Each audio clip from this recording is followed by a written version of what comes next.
Welcome back to What Arty Noobs with General Disturbance, and this is a tier 10 SPG, the T92 HMC, and it's being commanded by Metallicom. Yes, the PanzerBrony is on Erlenberg, and it's a standard battle. Oh, he's woken up. And he's turning around. He's got a big 24cm howitzer. Huge thing. There's only 5 of these were built. They built 2 T93s as well with the 8-inch howitzer. Going to be used for the invasion of Japan, but the atomic bomb was dropped and it wasn't necessary after all. That's it. Show us your howitzer. Is that a howitzer, or are you pleased to see me? Yes, I think so. Anyway, it looks like he's headed over to the west corner.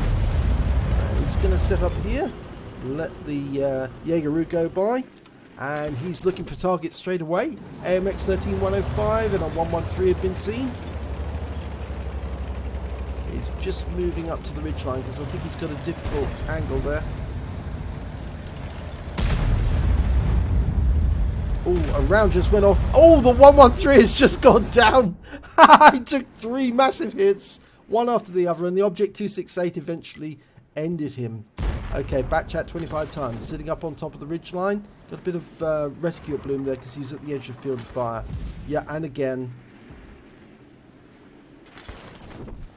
He hasn't centered his reticule fully. Looking at the Cranvarn. Can't see the back chat anymore. Centurion Action 10 is sitting on the other side of the ridgeline, so it's a bit difficult to hit him. Panzerkampfwagen 7 making a dash. He's going to have to lead him if he wants to hit him. Yep, he's leading him now. Try and accurately estimate where he's going. Rounds out. Well, he splashed him. 386 hit points. That's a good start. And he's relocating. I sometimes think it would be quite nice, actually, if that spade on the back of some of these Artys actually dug in as you went into look-down mode. To fire, you'd then have to wait a second or so for the spade to dig and the recoil spade to dig, and then of course you'd be able to fire. A bit like the 2 seconds you have to wait on the Swedish wedges before they're ready to go into sniper mode. It'd be nice as well if they could do a sort of mechanic that actually showed the spade digging into the ground. Right, ship barn FV4005. And it now has a big mark on the side. Yep, he's hit it.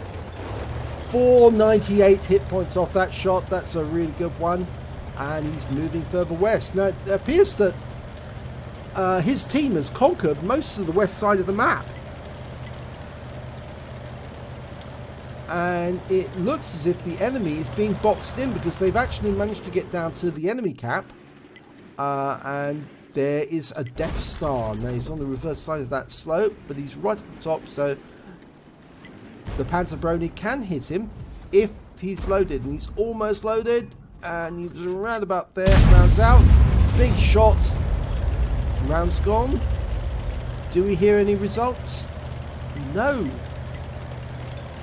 So it doesn't look like the shell got near the Death Star, but if he may have been stunned. That's a bit disappointing. Okay, the Panzerkampfwagen 7 is behind the houses, but here we have, right at the other end of the map, near the enemy cap, is a Cranvarn, and he's defending that cap using those bushes. But we did see where he was for a split second. We're just waiting for the reload to complete. Now, Metallicom has a 41.3 second reload on this particular Arty. Round out on the Cranvarn. Oh, yes, he did get a hit. 217 hit points of splash, and he's picked up some stun assist as well. The reload time for a T92 is normally 53 seconds, but Metallicom's crew are so good, and they've got the right equipment. They knocked it down to 41.3, which is pretty damn good. Knocked off 12 seconds off the reload time. He must have a pretty good crew in there. Okay, switch targets. There's an Object 268. It's up near the north, but he's... Oh, he's gone. Okay, switch back to the south. There's an E100. Big tier 10 German heavy. Very slow, easy to hit. He's loaded, rounds out. It landed right next door, 333 hit points. And he must have stunned that E100.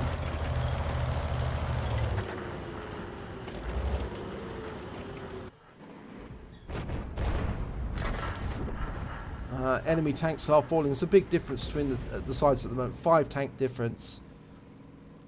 They are being boxed into the corner of the map now. I'm not sure this battle's going to last very much longer. Okay, there's the E100. Okay, and the Action 10, they're together. Oh, if only they Metallicom been loaded at that point, he might have hit both. Well, he's fired the round out, hoping it will go between them. And yes, he did get it between them. He did 506 hit points to the E100, and he got some critical hits, and 169 to the Centurion Action 10. Big stun, so I think that was a massive hit. And the E100 is now facing the Object 268, who's been taken out. But he did receive 2 hits from 2 different tanks at the same time. He received a hit from the Death Star and the E100. There's the Death Star. Metallicom looking to return the favour. Put a shell into him. And he's moving nicely right into the field of fire, which means obviously he's not getting any magical doom there at the moment. And he did get a 362 hit point hit on the Death Star. And he has picked up some stun assist on the E100. Looks like he's going after the E100 again. The enemy's now down to 3 tanks. Their Arty's gone. They've just got the E100, the AMX-30B.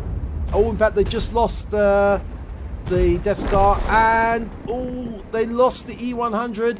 Just the MX-30B left, and he's right at the top, and he's been taken out.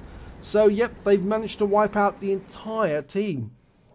And all in one corner of the field. My gum, that's amazing. Let's have a look at the end of battle stats.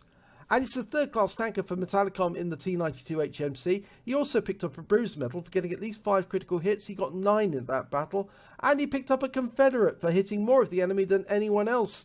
But sadly, he didn't get any kills. Oh, and that may be why he got a 3rd class on there.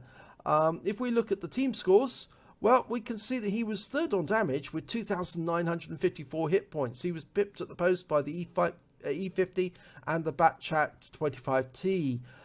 When it came to kills, well, he was well down the table because he didn't get any kills at all, unfortunately. But he did do a lot of damage, so that's some consolation. And when it came to base XP, he was mid-table with 683. And again, this reflects the fact that he was top tier. And, of course, he didn't get any kills, which would inflate the win-rate a little, the XP a little. If we look at the detail report, he fired 7 rounds, got 4 direct hits, 4 penetration, 5 splash. So it does appear that he did actually hit more than one vehicle at the same time when he was firing.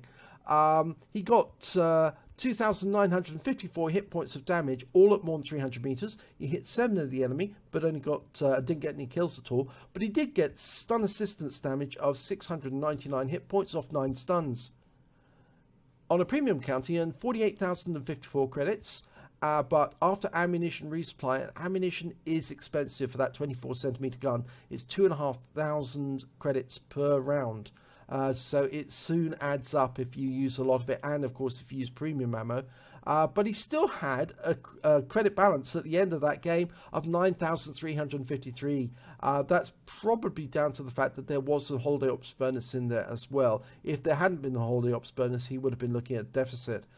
He received 1,025 experience points. It was ×2 for the first victory, and there's a holiday ops bonus in there as well. So he took away 2,419. So well done, Metallicom. Good battle. Another Confederate for your collection.